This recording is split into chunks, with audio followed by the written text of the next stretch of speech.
بسم اللہ الرحمن الرحیم۔ السلام علیکم۔ آج ہم کلاس فرسٹ ایئر جو ہے اس کا اردو نظم نمبر 3 سٹارٹ کرنے جا رہے ہیں۔ ہمارے پاس ہے تسلیم و رضا، جس کا خلاصہ ہے فقر اختیار کرنے والے درویش ہر حال میں اللہ تعالیٰ کے شکر گزار بندے اور خوش و خرم رہتے ہیں۔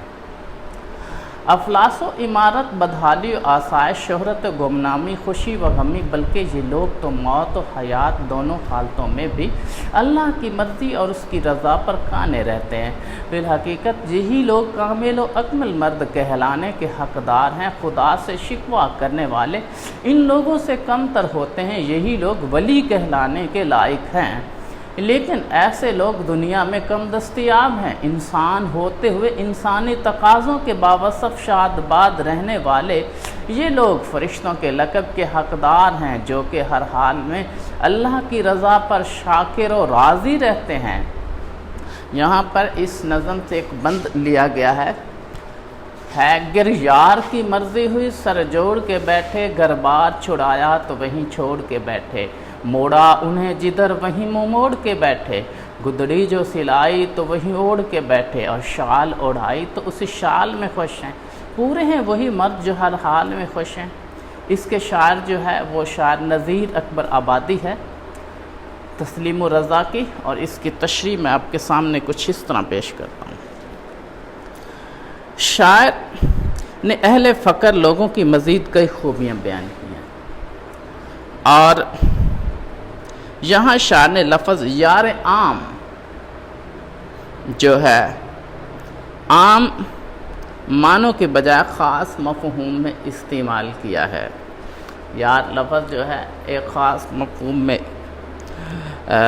استعمال کیا ہے، اس کے معنی اللہ تعالیٰ چنانچہ شاعر کہتا ہے کہ اگر اللہ تعالیٰ نے ان کامل بیٹھنا، باہم مشورہ کرنا، اتفاق سے رہنا، گھر میں امن و سکون سے رہنا، گل مل کر فانی زندگی گزارنا اور باہمی مشورے سے مل بیٹھنا پسند فرمایا تو یہ لوگ اسی طرح خوش رہتے ہیں۔ دراصل درویش اپنی رضا کو رضا الہی میں ڈھال لیتے ہیں۔ یہ لوگ فقر کے اس اعلیٰ درجے پر فائز ہوتے ہیں کہ جس پر انسان اپنی خواہشات کا گلا گھونٹ دیتا اور ہر طرح راضی بر رضائے الہی رہنا اپنا طرح امتیاز بنا لیتا ہے۔ شاعر دوسرے مصرے میں کہتا ہے کہ اہل فقر حضرات کو اگر اللہ تعالیٰ گھر بار، اہل و عیال، مال و متاع، خاندان اور نہ صرف شہر بلکہ ملک تک چھوڑنے کا حکم دے تو یہ لوگ بلا پس و پیش ہنستے ہوئے خیر باد کہہ دیتے ہیں۔ تیسرے مصرے میں شاعر کہتا ہے کہ پھر اللہ تعالیٰ ان لوگوں کو جہاں جانے کا حکم دے فوراً وہاں جانے کے لیے تیار ہو جاتے ہیں۔ شاعر کہتا ہے تیرے کہنے پہ چھوڑ دیتے ہیں اہل و عیال اور مال و متاع۔ حضرت ابراہیم علیہ السلام کی مثال لے لیجئے۔ اللہ تعالیٰ نے ننھے اسماعیل اور حضرت بی بی ہاجرہ علیہ السلام کو عرب کے صحرا میں چھوڑ آنے کا حکم دیا۔ حضرت ابراہیم علیہ السلام نے فوراً ہاجرہ اور اپنے بیٹے کو ساتھ لیا اور عرب کے ویران اور چٹیل صحرا میں چھوڑ گئے، جہاں نہ پانی کا قطرہ ہے نہ خوراک کا دانہ، بس خدا پر توکل کر کے دعا دیتے ہوئے تشریف لے گئے، کیونکہ انہیں یقین تھا کہ تمام جہانداروں کا رازق اور اگر پتھروں کے اندر کیڑوں کے لیے رزق کا انتظام کر سکتا ہے تو پھر یہ بنجر زمین کیا معنی رکھتی ہے۔ امام الانبیاء حضرت محمد صلی اللہ علیہ وسلم کی مثال لے لیجئے۔ اللہ تعالیٰ نے آپ صلی اللہ علیہ وسلم کو شہر مکہ چھوڑ کر مدینہ کی طرف ہجرت کرنے کا حکم دیا۔ آپ صلی اللہ علیہ وسلم فوراً اپنا گھر بار چھوڑ کر چند رفقا کے ساتھ مدینہ میں تشریف لے گئے۔ حالانکہ آپ صلی اللہ علیہ وسلم کو مکہ سے بہت محبت تھی، چنانچہ مکہ چھوڑتے ہوئے آپ صلی اللہ علیہ وسلم نے مکہ کی جانب چہرہ مبارک کر کے فرمایا، اے مکہ تو مجھے بہت عزیز ہے، پر کیا کروں تیرے باشندے مجھے رہنے نہیں دیتے۔ گویا درفیش صفت لوگوں کی زندگی کا ایک ایک قدم راہ الہی میں اٹھتا ہے۔ شاعر کہتا ہے ہر ایک عمل زیست کا بس تیرے لیے ہو، ہر گام رہے فکر مجھے تیری رضا کی۔ چوتھے مصرے میں شاعر نے قناعت پسند درویشوں کی ایک اور صفت بیان کی ہے، تو چنانچہ کہتے ہیں یہ وہ لوگ ہوتے ہیں کہ اگر قیمتی لباس نصیب نہ ہو اور پھٹی پرانی پیوند لگی ہوئی عام عبام مل جائے تو خوش ہو کر اوڑھ لیتے ہیں۔ حضرت محمد صلی اللہ علیہ وسلم ہی کو دیکھ لیجئے، تاجدار کائنات ہیں، لیکن فقر کا یہ عالم ہے کہ لباس میں کئی پابند لگے ہوئے ہیں۔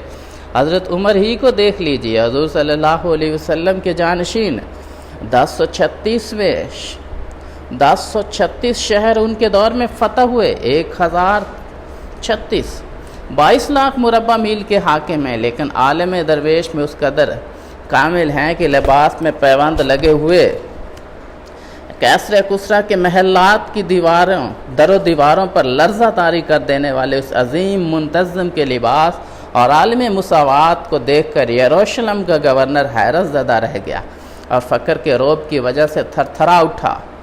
5ویں مصرے میں شاعر کہتا ہے، اگر اہل فقر کو قیمتی چادر یا ریشم کی نرم و ملائم چادر یا قیمتی لباس نصیب ہو جائے تو پھر بھی سجدہ شکر بجا لاتے ہیں اور خوش و خرم ہو کر زیب تن کر لیتے ہیں اور کہتے ہیں، اے اللہ یہ تیری ہی عطا ہے۔ سلطان محمود غزنوی حج کے دوران میں قیمتی عبا جس میں جواہرات و ہیرے ٹنکے تھے اوڑھ کر دربار نبوی میں حاضری دے رہا تھا۔ مصر کا بادشاہ فقیرانہ لباس میں پہنے ہوئے آیا تو کہنے لگا، محمود یہاں یہ لباس نہیں پہننا چاہیے تھا کیونکہ یہاں تو سب ہی حضور کے گدا ہیں۔ محمود کہنے لگا، میں تو اس لباس کے ساتھ اس لیے آیا ہوں کہ یہ آپ صلی اللہ علیہ وسلم کے صدقے عطا ہوا ہے۔ چنانچہ شاعر کہتا ہے، یہ لوگ فقیرانہ لباس میں ہوں یا قیمتی لباس میں، دونوں حالتوں میں خوش و خرم رہتے ہیں۔ گر اس نے اوڑھایا تو لیا اوڑھ دوشالہ، کمبل جو دیا تو وہی کاندھے پہ سنبھالا، چادر جو اڑھائی تو وہی ہو گئی بالا، بندھوائی لنگوٹی تو وہی ہنس کے کہالا۔ آخری مصرے میں شاعر پھر ایسے ہی لوگوں کا کامل مرد کہہ رہا ہے جو گھر بار میں ہوں یا گھر سے کوسوں دور پھٹے پرانے کپڑے پہنے ہوں یا قیمتی لباس، ہر حال میں خدا تعالیٰ کی رضا پر راضی رہتے اور ہر حال میں کلمہ شکر ادا کرتے ہیں۔